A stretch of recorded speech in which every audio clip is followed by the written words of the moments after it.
back at WNST, Towson, Baltimore, and Baltimore Positive. We are positively into the holiday season. We're going to be doing the Maryland Crab Cake Tour presented by the Maryland Lottery. I'll be letting myself play at Costas for my 30th anniversary next Wednesday, lunchtime. Come on by, say hello, have some Crab Imperial. It is all presented by the Maryland Lottery. This guy covered the Maryland Terrapins longer, deeper, and better than just about anybody. And on the back end of seeing all those gold Len Bias jerseys last week down in College Park, I think of the left-hander, and I know they're celebrating Lefty Driesell later on this month. I see a bunch of that stuff. Tom McMillan's coming on the show.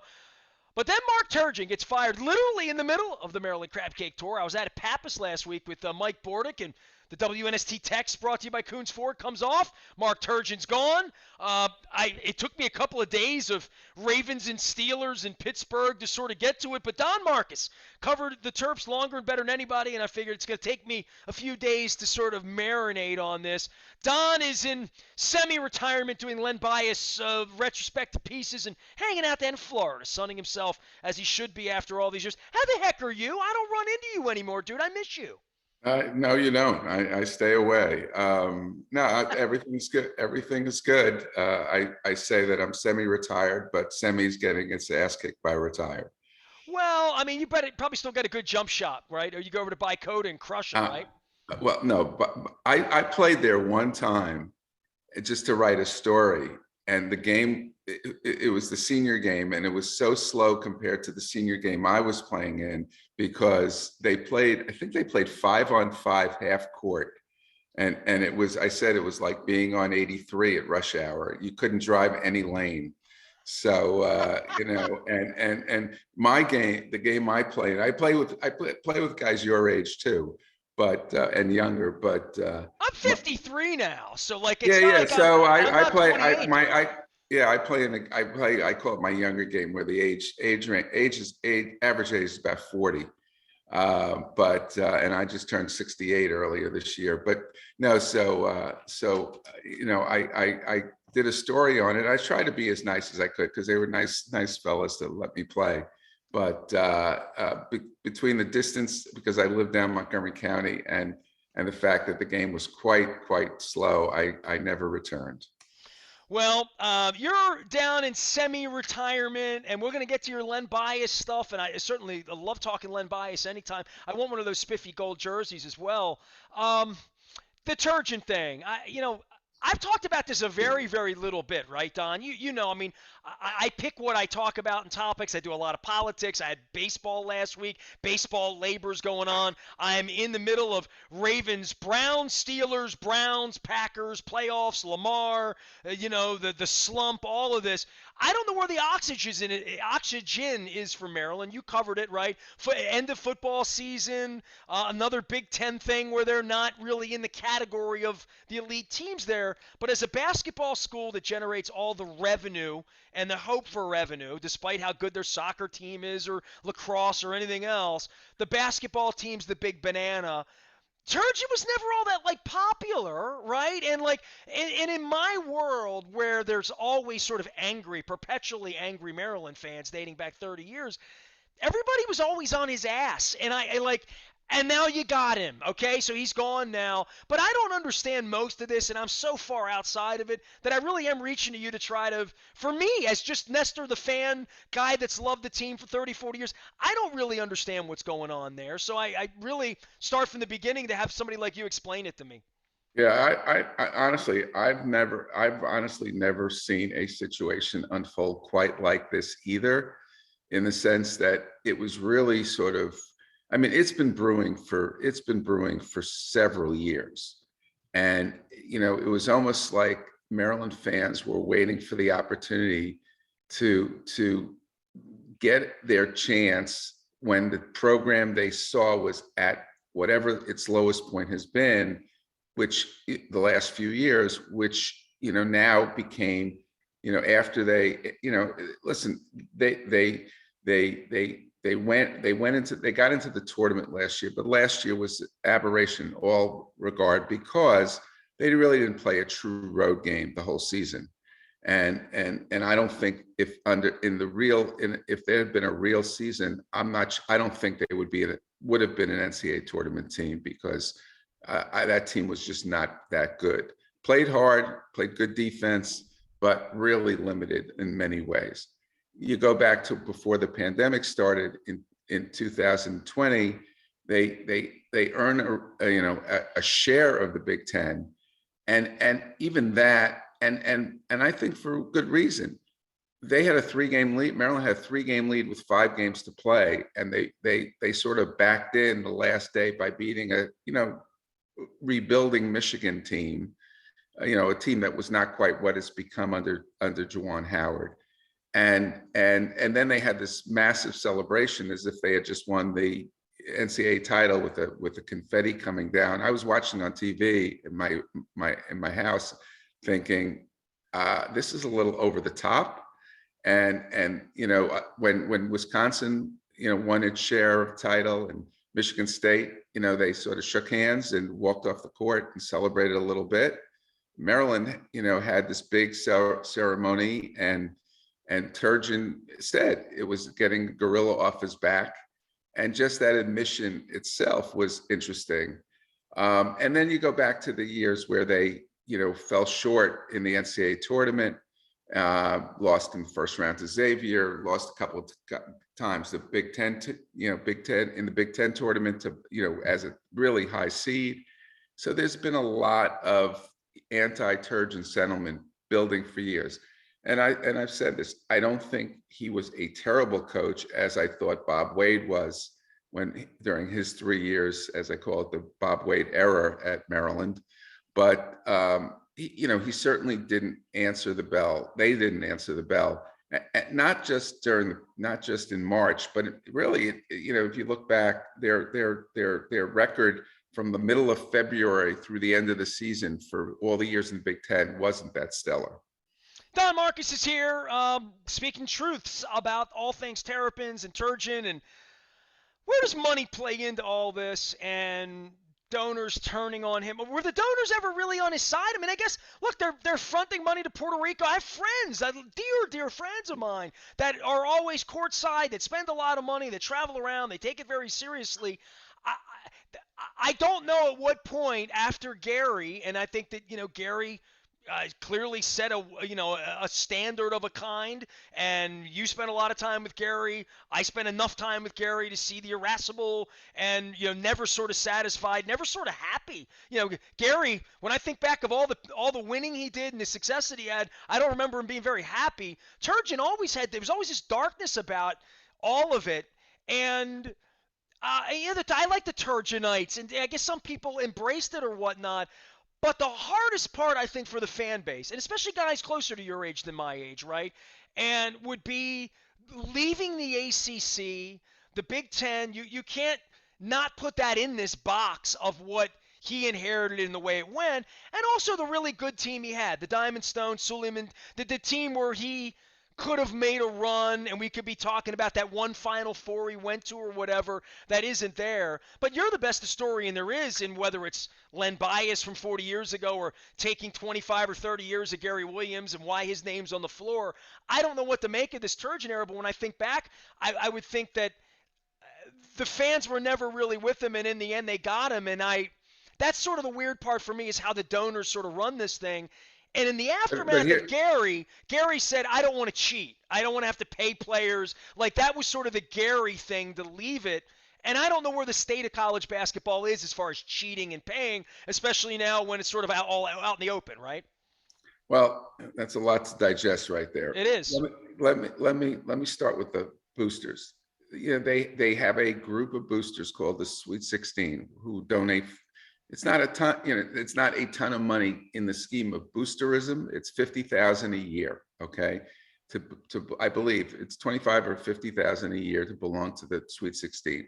And there's a solid group of, I don't know how many, couple of hundred people, maybe. I don't know what the number is, and the number has certainly dwindled over the years. But the boosters it wasn't the boosters here. Definitely not the boosters. And everything I hear, it was Turgeon basically saying, I've lost this team. He knows he lost the fan base, and he's been aware for years, even though he would never admit he would sort of be tone deaf to the fan base, which also sort of did not help his cause, because there were times where in other years where they were getting booed, and I remember Roman Stubbs from the Washington Post asking about it one day, and he just said, "Oh, I didn't hear the fans. I didn't hear that," and of course he did. Rather than saying, I can understand why they're upset. That's why Maryland basketball, there's this passion about Maryland basketball. But with Maryland basketball fans, it's the demographics of Maryland basketball fans, and the way, just the whole landscape of college basketball and fandom has changed from when Gary retired in 2011 to now, in 10 years, with the explosion of social media, with and social media played into it, because there were people into this decision, because there were people who were putting stuff out there. And then Will Turgeon, who's a great kid, sort of defended his dad, and not in a bad way. And then they would get on Will Turgeon for his dad being a lousy coach. I think And these jobs are really tough. Any of them. Pick any of yeah, these SEC football, any of these places where you're the meal ticket and you have to win. right, It's becoming a really untenable. For two guys who've covered coaches and like coaches the last yeah, 40 years of my life, to see it feel this disposable. I get that it's a business and you got to win and like all of that, but the heat on Turgeon, I feel relieved for him and relieved for the program, but I feel God bless the next guy, right? That's kind of how I feel about it. right. Well, first of all, you can't feel sorry for a guy making $3.3 million a year. Okay, Fair enough. let's start right there. Okay, I don't feel I felt more, for his family than I did personally, than I did for Mark. I like Mark, but I was, of in that camp that really thought, that he was there for 10 years, made one Sweet 16, did not have a very stellar record in March in big games, especially against. He had a decent record as a lower ranked team, but he never, when you were playing when you were the favorite as a ranked team, he did not have a great record against other ranked teams, or getting upset by other teams that were not ranked. So there was a lot there to say, okay, this guy is going to take. I said to somebody, if you're a Maryland fan and you want to you want a coach to take you to the tournament, but only get to the second weekend very occasionally, and don't forget about the Final Eight, forget about the Final Four. That wasn't going to happen. Honestly, he's been coaching for 20 something years. He's only been to two Sweet 16s, but he can get teams to the tournament, and he's a good coach in terms of he works hard at his job. He knows the game. I think he's good. He cares about his players. He graduates his players. His players don't get in trouble. But in terms of how things are judged now, that I think that, it didn't happen. And listen, it's interesting that, the great comparison is to Gary. Gary, his first 10, and Gary inherited a different, tougher situation than, No lights, no camera, plenty of action. but I remember that one. but honestly, he had better players to when he got there to coach. He had Walt Williams, he had Tony Massenberg, he had Cedric Lewis, who was a good shot blocker. He had some really good players who were still in that program when Wade left. And I'm trying to think if I think he had Mustaf for 1 year. And so he had better players right away. And then when the probation hit, he had to pull Maryland from the depths, and he did an unbelievable job. But there was a point in time where there were people who said about Gary, he's never going to get past the Sweet 16. The difference is he went to several Sweet 16s before he finally, broke through, many years in a row, whereas Turgeon has been there only once, with a team that beat two double digits, seeds, and then got smacked around by Kansas in Louisville. Don Markus is here. We're going to talk about his Len Bias, and maybe this is a good sort of segue to some of that. Because you mentioned that glory. I was going to say Cedric Lewis, Derek Lewis, those guys. Who was the big? Brian Williams was around here for 5 minutes, but that was Wade era, right? Right. But going back to that era, and I'm thinking when I was at like Sports First and the News American going to the Sun, you and Bill Free and Molly Dunham were kind of, banging around the Terps and the Wade thing and the bias thing and all that happened. There was all of the when are they going to recruit Baltimore? Wingate, Russ, Muggsy goes to Wake Forest, then Dingle and Bright and Sam Cassell goes down to Florida State. And when are they going to keep the local kids? And there was Keith Booth, right, famously. And now in this era, my guy Bino, who I coached Pop Warner Little League basketball over and Overly Gold Ring a million years ago, who's now at DePaul, which I had to Google all that. I don't even know what happened there for him to Well, disappear, but I'll tell you the quick thing with I think that just the fact that Bino left to go to DePaul, obviously he's making more money. And the other guy who had just come in, DeAndre Haynes, went to Marquette and he's from the Midwest. But I think these guys got an inkling, especially when we can get to Baltimore in a second, but with Turgeon, when they redid Turgeon's contract last year, it brought me back to when Kevin Anderson and Damon Evans was there. He was his number 2 guy when it happened. He did Randy Edsall's contract, redid his contract, and I said that I thought that was an indication that they were setting up to make it more favorable for them to get rid of him. And when they did that, I wrote a story the day they announced it. Kevin Anderson was on his 60th birthday safari in Africa, so he left it to Damon Evans to do all his dirty work.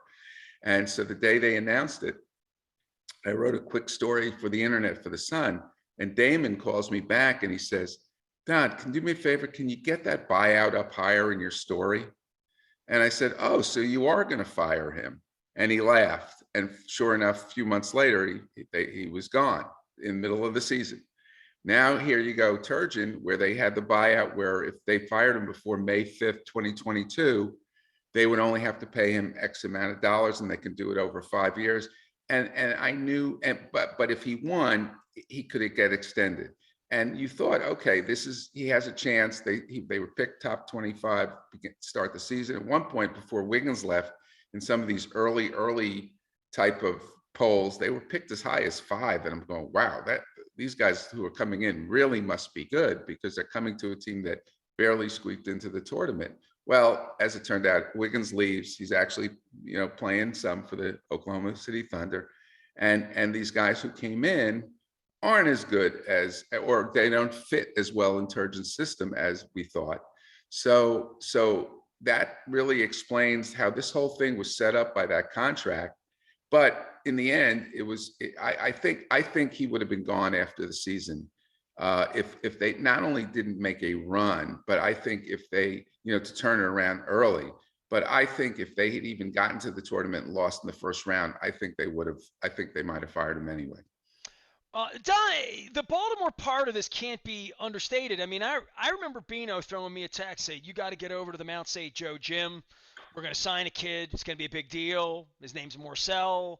And the Baltimore side of this, and every time I talk to people about it, they say you have to recruit here, you have to recruit here, you have to recruit here. And then I think about the one year that Turgeon came close to winning. He goes out to Wisconsin and rents a kid and grabs a kid from Duke that Krzyzewski didn't want. And I'm always scratching my head when Krzyzewski doesn't want you. And that's probably the old school in me. These guys transfer much like these coaches take the next gig, right? So you say Maryland protected themselves to not be stuck on the hook for Turgeon, who's the highest paid person in the state, employee of the state, right, at $3.5 million, that they wouldn't want to waste money politically or otherwise, right? But there is the who comes next, and what does the next guy get, and what does he inherit, and what's the Big Ten look like, and because that's the story now, right? The story now is Danny Manning. They're going to flop around. They're not going to be very good. They weren't going to be, to everybody's admission, they weren't going to be very good anyway. They were going to go in this new direction. So what do they do? And again, I go back to the boosters and say, not just to the boosters, to the fan base, to everybody I know who's not a booster or a fan base person, just a person on the internet who likes Maryland with a hat on, that what's going to change about the next hire and what kind of person they're going to hire. I hope it's not like Rick Pitino. You know what I mean? No, I don't think they're going to go that direction. The issue here, and I've been in advance of coming on this show, I was listening to a couple of things and I was reading up, and you know the fact that it happened, Gary's retirement happened really really late, and the way Kevin Anderson did the search, he thought he had Sean Miller, and then Sean Miller turned him down, and That's right. Thank you. I had totally may forgotten may about that. Thank may you. or may not have used Maryland to get more money, which was the rumor at the time out at Arizona. They're not going to go after him. He's tainted. Patino's tainted. There are a lot of good tainted coaches out there. Even Bruce Pearl, I think, is a bit tainted. From what I'm hearing is that they've already heard from representatives of some fairly established coaches. I'm not sure who exactly that is, but there are some really good coaches out there. Maryland is a really good job. They have a beautiful arena. They have a passionate fan base, and they have whoever they bring in. I think, unless it's another Randy Edsall kind of hire, which I don't think this will be, I think will be embraced really well. But, be careful what you wish for, because, Archie Miller, when he went into Indiana with a great reputation at Dayton to replace Tom Crean, who did a good job, but his results were pretty all over the place. They were usually either really good or really bad. They never made the tournament, and then they ended up firing him and going out of the box completely and hiring Mike Woodson last summer. So this is a very important hire for Damon. This is a very important hire from Maryland. I mean, the guy who's not getting a lot of buzz, who I think might be a great fit, checks a lot of boxes, is Andy Enfield. Talk about Baltimore. He played at Hopkins. He got his graduate degree in I don't know, he was an economics major. I don't know what he got his grad degree in from the University of Maryland. I can remember going first time. Sorry about that. No worries. First time I met Andy Enfield. First time I met Andy Enfield was probably I'll tell you when it was. It was in 1997, in the spring of 70, when Keith Booth, you talked about Keith before, was coming out. He was going to be a first round pick for the Chicago Bulls, and Andy Enfield was trying to teach him how to shoot 3-pointers from NBA distance, and it didn't go well. And as it turned out, that was Keith's downfall. He was a terrific, hard-nosed, tough, inside, undersized college player, but in the pro game, it just didn't work. And he did win a ring with the he was part of the Last Dance. He did win a ring with the Bulls. But Andy Enfield has had an interesting career. He had all that excitement a few years ago down at Florida Gulf Coast, when they made the run to the Sweet 16, beat a bunch as an 11 seed, I think. Or no, 15 seed. They won as a they were lower 15 seed. 15 yeah. seed. They beat somebody who was a 2 seed, Georgetown maybe, and then kept winning. Till they won another game, got to the Sweet 16. Well, they wanted the Cinderella. They were the biggest story on television. Right. And then he goes to USC. Been a little up and down, but last year with Evan Mobley, I think the kid's name is, who's now in the NBA. They get to the Elite Eight I think they got there as a 6 or 7 seed, and beat a couple of really good teams, and now they're having a great year starting out, even though they lost Mobley. I think his brother's still on the team, and I think the dad is one of his assistant coaches, and he is, he's going to be I think if they keep winning, he's going to be a name of somebody who's out there. There's an interesting connection. One of the guys he coached with, one of his assistants at Florida Gulf State, is Kevin Norris, who's from Baltimore, who actually tried a couple of times to get an assistant job at Maryland and was not hired by Turgeon. I don't know if he was interviewed or whatever else. He's down at University of Central Florida with Johnny Dawkins. So that's somebody that I would if I'm Maryland, I would at least try to talk to see. Now the problem here is the more the big names come out, the more, and he's only making like $1.4 million a year at USC, which is a football school, and they just hired Lincoln Riley. So I think as the names start coming out and things start getting serious, and we have 3 or 4 months of this, you're going to see schools trying to lock people in with high buyouts. That's why NATO. So from a strategy standpoint for Damon and for what happened here, this isn't the worst way to bake the cake, have Turgeon run away before Christmas, sort of slog through this purgatory of Danny Manning, and we'll see how it goes or whatever, right? And this is good business for Maryland, the drum up business, right? Well, it is, but it's going to be a long slog. I think they would have preferred if it was a shorter slog, like a month. Like if Turgeon said, they probably need something messy and loud. It probably gives the program more interest than just slogging through and beating up Turgeon after they lose every night out in Iowa in the middle of the winter, right? Yeah. There's a different conversation going on now, right? Yeah, Literally. yeah, and it's more like when a team's looking at a draft pick in the NFL. Right. You're looking at the games differently. Yeah, and eventually, it really will depend. I mean, it may affect the interest coaches have in the job if they say, "Hey, wait a second, do I want to go where I have?" And the thing about Andy Enfield, one more thing about Andy Enfield, right now I was looking at the recruiting rankings. Right now, he has the number 5 class in the country for next year. So there are other names. I know Kevin Willard at Seton Hall's name has come up. Ed Cooley at Providence has come up. There's interest in. I mean, there was, I think, a little buzz for Kim English, Baltimore guy, when they beat, when George Mason, which is really when all this thing started. The most recent thing with Turgeon started. But I think they've come back down to earth. They've had some injuries. I talked to Dwayne Simpkins the other night. They're playing without their point guard, so they haven't won since they beat Maryland. I think they've lost 3 or 4 in a row or 5 in a row. So it'll be interesting, but it's a you talk about a long season. It's going to be a long season trying to get to the finish line and seeing who's being mentioned now, and then who's really in the discussion.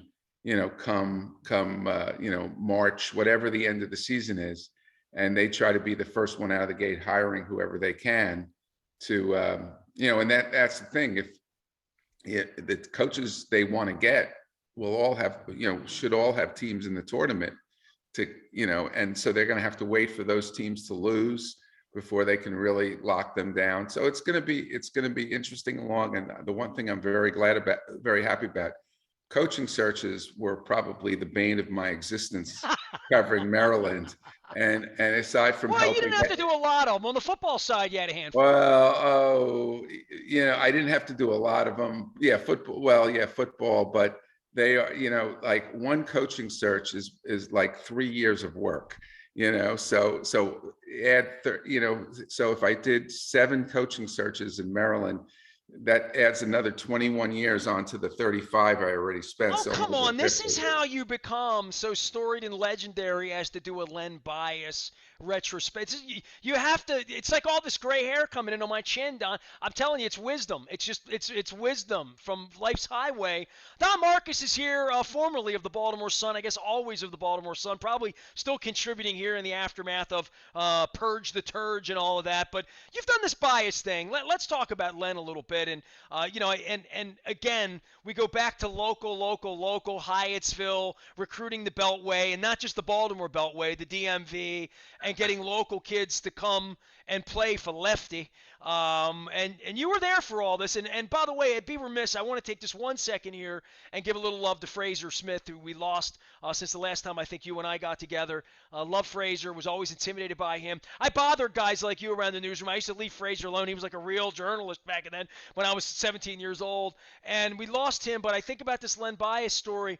The Len Bias story is eternal here, isn't it? In so many ways, almost like a fable, right? Well, Like a tragedy, right? Literally. yeah, no. One of the people we talked to was Len Elmore. One of about 60 or 75 people Dave Ungrady and I talked to for this podcast, which, by the way, is out. The first episode just came out.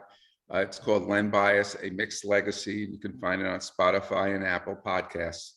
And so the introductory episode called "Who Was Len Bias" is out now, and I think it's going to be pretty good.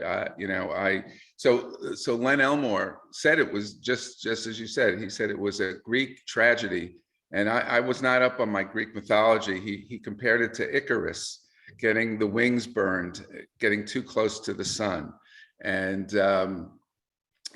John Sally, who we spoke to at length for the podcast, who was really, I didn't realize how close they were. Both prior to going to college, they were buddies at Five Star Camp, and he said one of the reasons he'd ever touched drugs was because of what happened to Bias.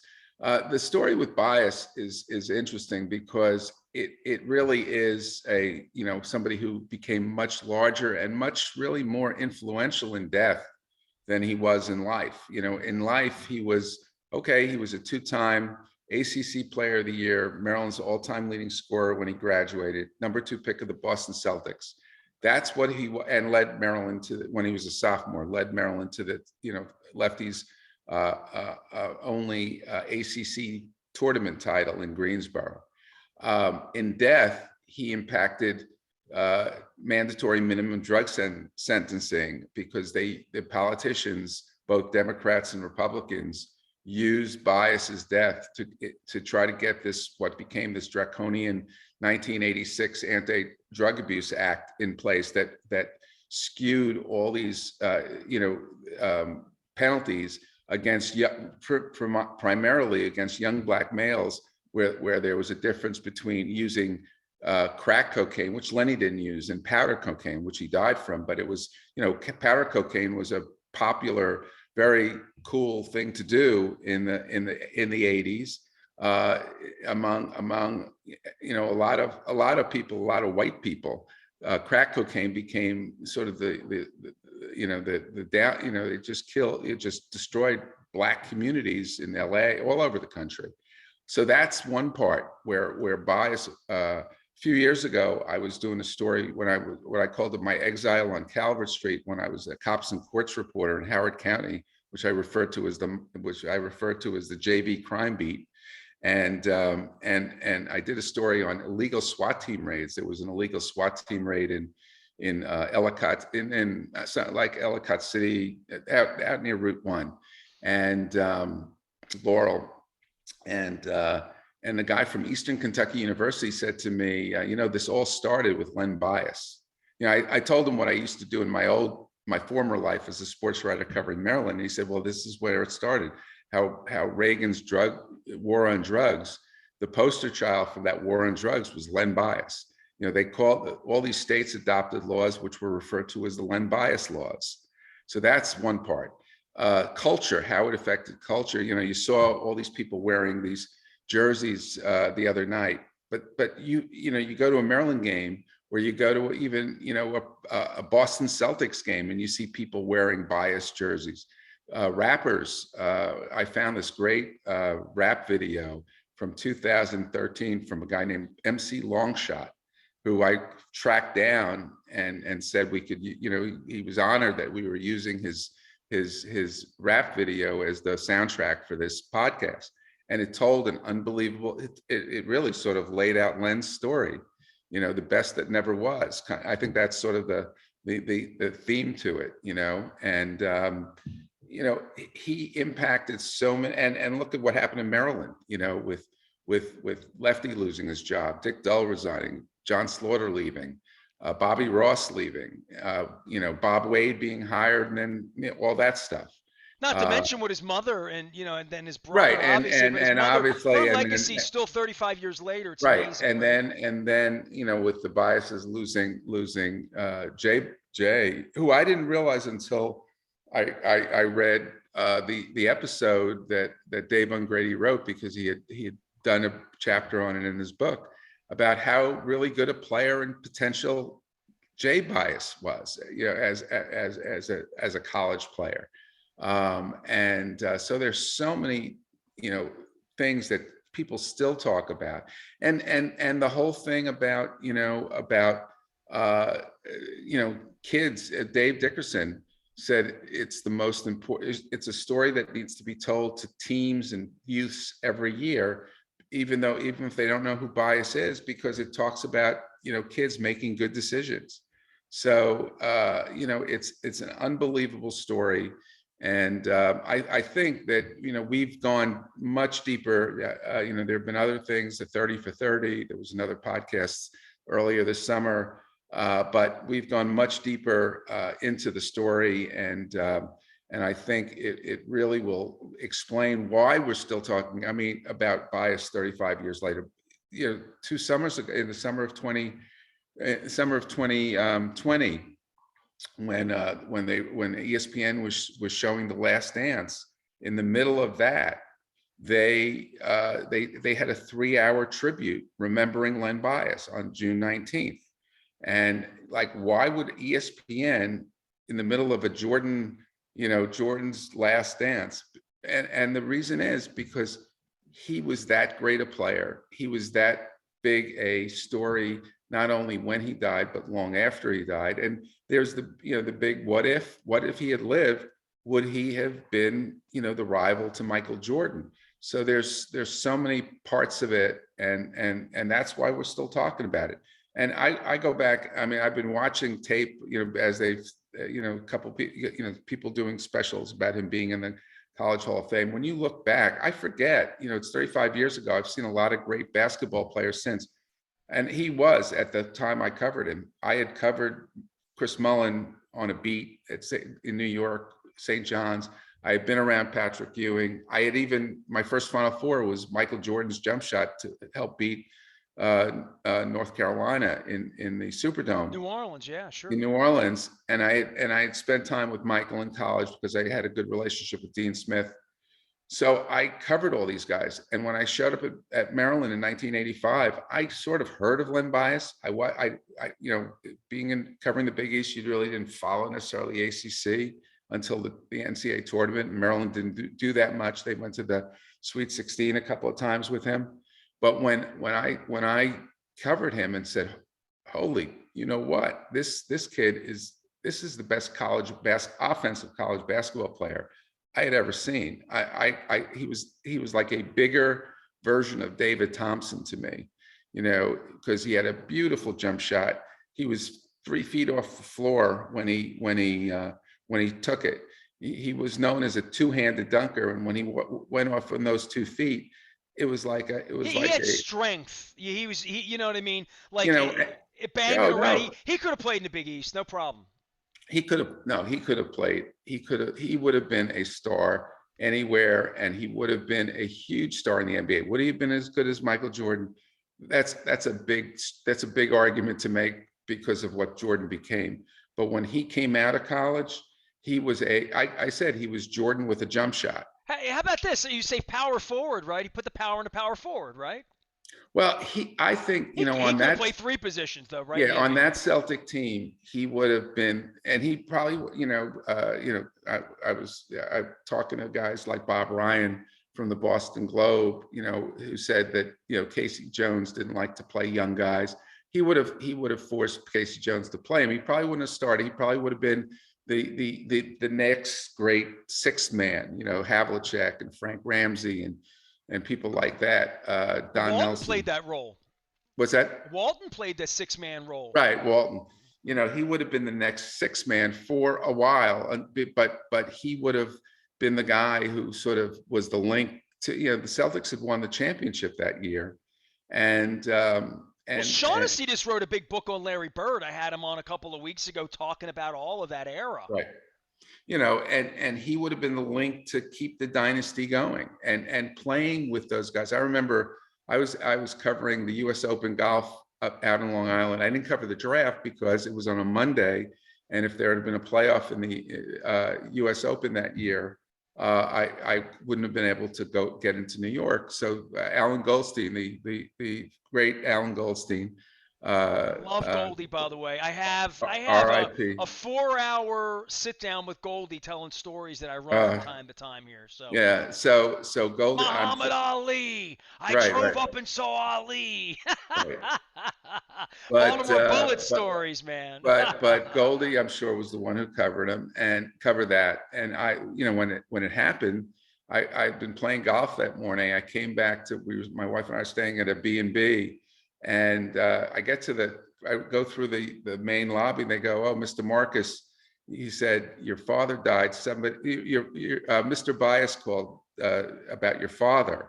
And I said, "I think you got that wrong. I think it's my father called about Mr. Bias." I went back. My wife was watching TV, and she said, "Did you hear what happened?" I said, "I heard something happen." She said, "Len Bias is dead." And I said to her, I wouldn't be surprised if it was drugs. And because it was the 80s and they were partying. And I said in the podcast, I said it was one of the few times as a reporter I regretted being right. But so I wrote a story. It was hard to come, make arrangements to fly back that day, and everybody was scrambling. They wanted me to go to Boston. I couldn't get to Boston that day, so I wrote a piece about how the Celtics were not only a perfect team for him to go to from a basketball standpoint, but they were a perfect team for him to go to that he wouldn't have to be in the spotlight like he was at Maryland. And all he had to do is play basketball. He didn't have to deal with the media, which he didn't like doing. I had my last long interview with him came after he had blown me off a couple of times. And Joe Blair, another great legend at Maryland. Lowercase, always lowercase. Lowercase Joseph F. Blair. He came over in the airport in Greensboro and said the plane was fogged in, and he said, "You got a captive audience." And I went over to Lenny, and he saw me coming. He smiled. I said, "Lenny," I said, "you've been a pleasure to cover and pleasure to watch and a pain in the ass to cover." And he smiled and he laughed. He said, "Yeah, I guess you are honest." And he knew, and it would have been a great situation for him. It would have been, he would have gone to one of, if not the best team in the league, playing with some of the great players of all time, who were sort of, one of the things we talked to Jan Volk, the GM at the time, who replaced Red Auerbach as GM. He said one of the things that Red, who was still the team president, liked about Bias was he played with a bit of a mean streak, and they liked that about him. He said Red liked people who didn't respond to agitation, but sort of were agitators themselves, like Larry Bird. Well, hang on a sec, because those fights with Larry Bird and the Lakers and the Sixers and that era. But then I think about, you said John Sally, and I'm thinking, man, 88, 89, Bias would have been 3-4 years in. Can you imagine those Celtics teams with Bias getting after the bad boys, right? Like where the game did get rough, where Right. the nasty streak served. I mean, McHale was on the other side of that at that point, right? Right. No, I've written, and I wrote a piece for the Sun in 20th anniversary, and just about how he would have been a rival of Jordan because of who he was playing with and playing for. And who knows what the NBA history would be right now. Well, Ewing was there with the Knicks then, and then Reggie Miller came on. I mean, and the Sixers were kind of like flaming out at that point, but that's a hell of a time for the NBA at that time. Don Markus is here. Don, tell everybody about the Bias, but you probably just put Len Bias podcast. It'll pop right up, right? Well, put in Len Bias, A Mixed Legacy, because there was another Mixed legacy. podcast A this mixed summer legacy. Okay, just make sure I get the name right. and it was well done, but it was pretty superficial compared to what we've done. And I think that we, as I said, we had some tremendous, Jay Billis and Van Pelt and Len Elmore, Tom McMillan, and people like that. Clark Kellogg was one of our first guests in doing the introductory episode. So it honestly, I've always been very honest about my work, and never thought I was the greatest writer. I thought I did a decent job at the Sun, but I might be more proud of this than anything I've done in my career. Well, I'll tell you what, I hope everybody gives it a listen. Don Markus is here live via satellite from Florida. He'll be back in Maryland sometime soon and is in semi-retirement, but still the go-to source when the Purge the Turge thing happens and Mark Turgeon leaves the program. Now we'll be following basketball. It's the bias thing's crazy because I have such a memory of that. I just started at the Sun, and I worked the overnight shift 1 a.m. to 9 a.m. putting the evening paper out, and I'll never forget that we had an urgent wire there, and that urgent wire came through, and the only people in the newsroom at 7 o'clock in the morning, there's nobody in the newsroom, me and Larry Harris. And man, that set off I worked 6 years in that newsroom. There were elections, the Challenger went down, big news stories happened during that time. I remember the Pride of Baltimore sunk during that period of time. Nothing like the Bias morning, June 19th, 1986. I don't need to look it up. I know exactly when it was, Don. So 35 years later, the fact that people still want to learn about it, that doesn't shock me, brother. Right. No, it's, people talk about this. I mean, Jay Billis said to his generation, it's sort of like the Kennedy assassination. You know exactly where you were and what you were doing when you heard that Len Bias was dead.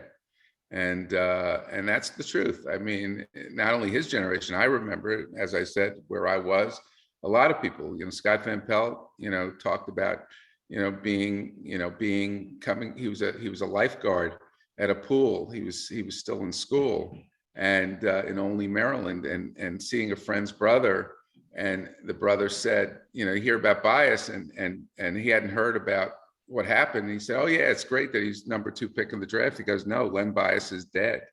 And Scott was like shocked, obviously, and distraught. You had to because turn TV on. I'm in the Sun newsroom watching Chris Thomas, who made it down to the PG hospital or whatever the hospital was. And Leland like, Memorial, yeah. I mean, like that whole morning was very, very. And I was 17 years old, when that happened, and I just started my job at the paper. And look, the Colts had just left town. There were huge stories, but nothing like that we still talk about all these years later, and the gold jerseys and the growth poster and all of that. Don, I miss you, man. I hope I run into you, outside some Springsteen concert or something good, next year that we can all enjoy, or maybe even a basketball game. Dick Girardi keeps telling me I need to go up to the Palestra and see a game. So at some point I'm going to get up to Philly and do that and get my college basketball Jones together. I covered my first NCAA tournament game in the Palestra. So, well, 1977. brother, I was with you out at Mackey for that Purdue game, Right, and that's right. one of the great college basketball fun experiences, and I got to have it with you, sitting next to you, and nothing but Boilermakers around me yelling, IU sucks. So God bless the Big Ten. I know you missed the ACC, but I think there's fun to be had at the Big House somewhere along the line. Hey, we'll get you back in soon. Maybe get you out for a crab cake and some storytelling when you're back home, okay? Take care. Thanks, Nestor. Len Bias, make sure you go check out that Mixed Legacy podcast. Don Markus has been my friend for many years, the good professor, joining us here live via satellite from Florida. We're doing the Maryland Crab Cake Tour each and every Friday, but we're mixing it up between now and January because of holidays and different things. We're going to be at Costas on the 15th. We hope everybody comes out and joins us. Also, this week we're at the Beaumont in Catonsville. Don Moeller is going to be a part of that. It is presented by the Maryland Lottery. Let yourself play. I am Nestor. We are WNST, AM 1570, Towson, Baltimore, and we never stop talking Baltimore positive.